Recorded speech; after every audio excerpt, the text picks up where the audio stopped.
जय जगन्नाथ। मु स्निग्धा आपण मानक मोर यूट्यूब चैनल किछि स्मृति किछि अनुभूति को स्वागत करछि। सांग माने आज आमर खुदरुकुणी पूजार प्रथम पाଳି आउ ये खुदरुकुणी पूजा पाई मु समस्त मोर शुभेच्छा एवं अभिनंदन जनाउछि। आज मु प्रथमे सकाळ उठी मोर नित्यकर्म सारी मु जाइतिली आम छात उपरे करथिबा बगीचा को। आउ सांग माने वर्षा दिन पाई तो आउ किछि बेसी फूल फुटुनी, तेणु जहाँ भी फूल फुटिथिला ताको मु तोली आनिथिली।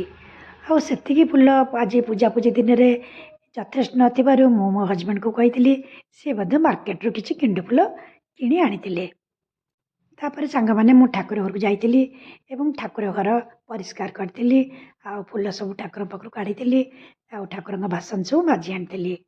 तापर ठाकुर को स्नान करैथिली।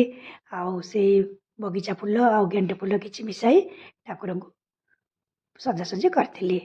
जेहेतु आज पूजा पर्वर दिन तेणु किछि फूल पूजा करथिली ठाकुर को, आउ किछि फूल राति पाई मध्य साइते रखिथिली। सांग माने आज रविवार हेतबारु तुलसी तोला जाइनी, तेणु मु आगुरु ठाकुर पई तुलसी तोली रखि देइथिली। तापरे ठाकुर को चंदन सिंदूर अर्पण करथिली। तापरे दीप सब सजाई देइथिली।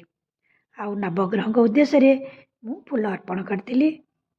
आम पिला माने तो भालुकुणी पूजा करेंगे, से बालुका पूजा सकाळु करेंगे, से गोटे भोग थाली सजाड़ी देइथिली। से थाली रे किछि फूल धूप दीप भोग आदि रखी मुझे देइथिली। तापरे मु मो ठाकुर आगे भोग लगैथिली। आउ तुलसी पूजा करिया पई थाली सजाड़ी तुलसी मूल को जाइथिली। सांग माने आजिर सकाळ पूजा तो आपण माने देखिले, आपण मान को केमती लागिला। जदि मो पूजा किसी त्रुटि देखुता तेबे दयाकोरी कमेंट रे जणाइबे। आ भल लागले लाइक करिवे। एतिकरे रहिली। जय जगन्नाथ।